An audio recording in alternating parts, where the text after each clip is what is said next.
In order to keep the series moving and to make it interesting, that was really your motivation, right? Well, he was never the right guy. He Oh. was never going to be the right guy. But I didn't intend to leave him on stage long enough for people to get so, involved with him. I intended to kill him much earlier. I got it. Okay. But I think that's one of the interesting things about your career, and you and I have talked about it, is that you have always been willing to, to sort of write for the market. And I don't mean, some kind of sellout or something, but you've always been willing, to take a series and recognize that maybe it has a finite lifetime. Because you've written now 4 that I know of. Yes, I'm on my 4th. Well, Aurora, I could possibly even write another book in that series if I had the time. But I left her in a good place. The Lily Bard books are a whole nother kettle of fish. They're still my favorite. Well, thank you, but I have to say, and I get a lot of those comments now. People say, oh, I just love them. Well, they bought the new edition of them. If as many people had bought them when they first came out, as love them now, then I could still be writing Lily Bards and my career would have been completely different. But I got cut. I mean, that series actually got cut. So in a way that worked out well for me, though I bitterly regretted it because I thought that was some of my best writing. I think it is too, and it really showed in contrast to although I don't think Aurora was ever cute, and cozy is such a misleading term to apply to mysteries, as it implies. I always think of those as cats and other stuff, but the Lily Bards are really a dark series. She came from a really horrendous. She'd been raped. She was a person who was just, in so much pain in trying to work her way through it. I'm not sure that series could have gone on forever. I'm not sure it could have either. So maybe that was really a favor to me. Yeah. I was thinking at the time, I thought, I can't keep writing this the way it is because she's changing and she's evolving, and I'm afraid if I keep this up, I won't do that character justice. Well, don't you think the series was really a journey? I mean, I read it as one. I mean, she was just completely a mess in the first one, and then as you moved her along, she gradually had to reconnect. Yeah, she was reassembling herself. Right, and wasn't Shakespeare's Christmas, the one where she goes back to where it all happened? She goes home, and she has so many unresolved issues with the way her parents treated her after it happened, the way her sister treated her after the rape occurred, that I think that was really a very important book in the series. Oh, I thought it was the pivotal book in the series. But once that all sort of starts off, the pivot, in fact, occurs. Yeah. I'm not sure that even I, being a fan of it, sort of felt sadly inside that you were going to be moving towards the logical end of her journey, and you would have to do something totally different with her. I toyed with the idea. I even outlined another book about her in which she quits cleaning houses and she becomes a sort of an aide to Jack in his private detective business. But when I thought about it, I wasn't really very happy with that. It seemed like I was letting her down. Well, the house cleaning thing was a very interesting way of getting her into people's lives. Yeah. Because, you're right. It is difficult for anybody that has a cleaning service or people that work in their house to keep secrets.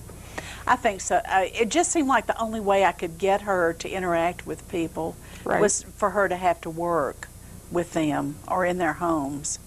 Well, but she was kind of an anonymous figure in their homes. I mean, she would come in, let herself in the daytime. They would be gone most of the time. Yeah. She would do her work, whatever. So, in a way, it allowed her to keep that kind of cloak of privacy that she'd wrapped herself up in, and yet make a living. It seemed like a good choice at the time, and I still think that was a good occupation for her. I'm not sure I really would have wanted to continue the series with her doing something else. So in a way, kind of a bad thing ended up working for good. Probably so. You know, Kathy Trocheck did a cleaning service, a clean house cleaner in Callahan McGarity. Right. I really enjoyed those books. I did too. But again, there came a point in which Kathy also, you know, came to the end of it and moved into some other kinds of books. And so, you know, maybe I'm not at all clear that any series is forever. I admire increasingly authors who can take them up to 12, 14, 15 books and without completely destroying the basic premise of the series, make it interesting. Some authors, I think, really end up detonating those things in the early books that you truly liked. You find out that people that were kind of great in the first books or were pillars of, you know, support and all turned out to be shifty and had terrible secrets, and I feel like a lot of them give you a bad taste for the early books that you enjoyed. And then there are some writers that just keep on writing long past the time they should have stopped anyway, because the characters begin repeating themselves. It can be. I'll be interested to see where Lee Child takes the Jack Reacher series, because he's created somebody that has really no context. That's true. But if anybody can do it, Lee can. Well, he can, but he doesn't. He hasn't built up this ensemble cast. He hasn't built up, you know, other characters that come back into Reacher's life. Only once or twice have we even seen that. And he's really essentially writing the classic American Western book after book. You know, guy rides into town, guy cleans up town, guy rides out of town on the bus.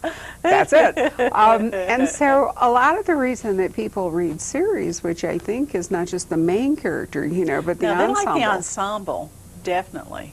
And maybe that's a way that some people can keep a series fresh, is take this idea of bringing characters forward. You know, other characters, giving them voices. Yeah, I agree. I know. You have a tendency, though, I think it's interesting. I was looking at you know, Suki's history and thinking about Aurora and all. You sort of bring people in and out of her life instead. You know, she has multiple boyfriends or multiple this. Yeah. Well, the cast of characters has gotten so big, I can't bring everyone into every book. And in fact, I've noticed a couple of reviews have said, this character appears for it seems to me, no very good reason. I thought, well, there probably wasn't a very good reason. I just wanted to see him, you know. I just wanted to say, hi, how are you?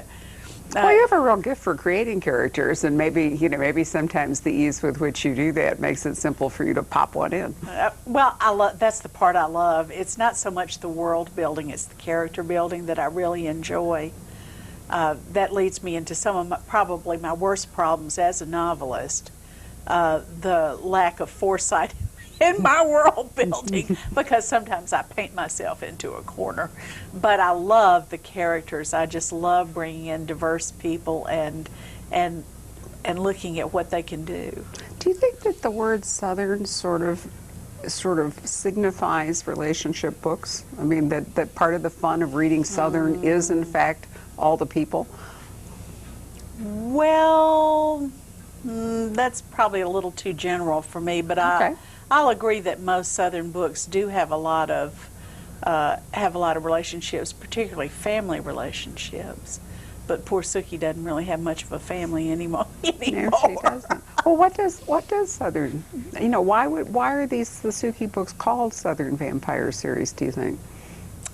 That was a publisher's decision that I had very, you know, little to do with. Oh, okay. So I'm not really. I think they wanted the Southern Vampire Mysteries. They wanted to give a big clue about what the books dealt with, because they wanted people to pick them up on that account. I would just as soon not have used that, but it really wasn't my decision to make, as you know, a lot of marketing decisions aren't. Well, there are a lot of, I think, kind of, you know, shorthand terms, especially in marketing today, words that mean, I mean, what is a literary mystery as opposed to a not literary mystery? I mean, we have these kind of discussions at the Poison Pen, you know, and some people will say there's not as much plot, and some people will just say... They're bigger words. Yeah, it's wordier, or, you know, it's more elegant, or it's more about character and language than it is about story. I mean, I don't know what literary mystery means, but it's something that comes up a lot. What is a psychological mystery compared to, and the distinction between noir and hard-boiled. I've had that discussion with lots of authors and readers.